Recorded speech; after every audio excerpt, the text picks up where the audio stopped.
Let's go back to Blood Diamond, man. Next weekend, three of your teammates are going to be fighting at UFC 271. Let's start with Blood Diamond. He's going to make his UFC debut.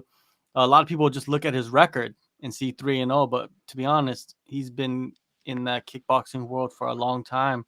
You know, a champion in many different promotions. You know, what can you tell us about his MMA game? You've been in training camp with him, so you know really well who he is. Yeah, wild, wild. Like, yeah, people can look at the mixed martial arts record and make whatever that they want to make from that. That it's only 3 fights, but he's had, I think it's like 80 or 90 fights. Like, that is Mhm. a ridiculous amount of fights. So pretty much,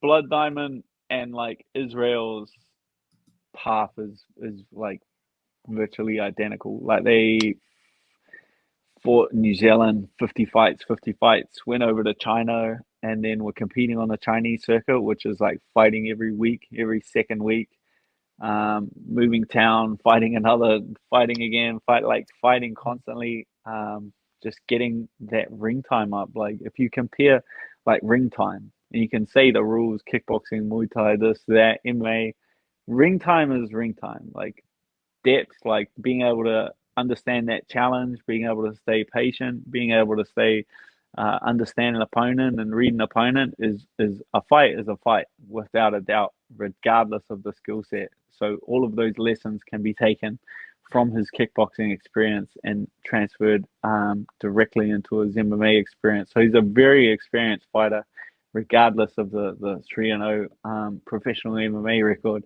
But yeah, wild. Go and watch his highlight reel. Go on YouTube, type in Blood Diamond highlights, and I'm sure something will come up, and you see this guy spinning, jumping, rolling, flying across everywhere. If I couldn't tell you what to expect from this guy. It's that wild. I have absolutely no idea what he's gonna do. I have absolutely no idea what he's gonna do when I spar him every week. He jumps, he flies, he spins, he rolls, he does all sorts of wild shit, and I'm so excited to see him do it in the UFC. Yeah, and he has a perfect dance partner too. You know, what I mean, his first dance partner was a decent matchup, but this one, this guy's gonna stand and throw heavy against Blood Diamond. And like you said, Blood Diamond is unpredictable. He's wild, and fight fans are gonna love his style. You know, what I mean, it's all gas, no brakes with Blood Diamond, right? It's yeah, he's definitely water. He's definitely water. Like he moves around you, and he no timing, no reads, impossible to read. He's so it's so cool to see a fighter like that at a level like that, you know? Um I'm so excited to see him fight. Like you have absolutely no idea like the potential things that this man might do in this fight. Rolling Thunder. We haven't seen many Rolling Thunders and spinning kicks and jumping, flying scissor knees. Like he's wild. Trust me. Um, Moving on, you got Carlos Ulberg. He's gonna enter the UFC, enter the octagon once again. Um, how has been looking? You know, I mean, I think he suffered his first loss in his last fight in the octagon, so he's coming back. What do you see from him? Oh, gun, like absolute gun. Like there's very few physical specimens like that. There's very few athletes like that which have um, not been taken by rugby or football or basketball or something like that, and have chosen fighting. Like he is an incredible physical specimen. I feel like that last fight was it purely just came down to experience. Mhm. Um, it was a very early on in his mixed martial arts career. He did have a professional boxing career and kickboxing career. He was a multiple King of the Ring champion, but definitely not the same experience level as like Israel Adesanya or Brad Riddell or Blood Diamond or something like that. So I feel like that was just like an eye opener for him, just being in the UFC cage.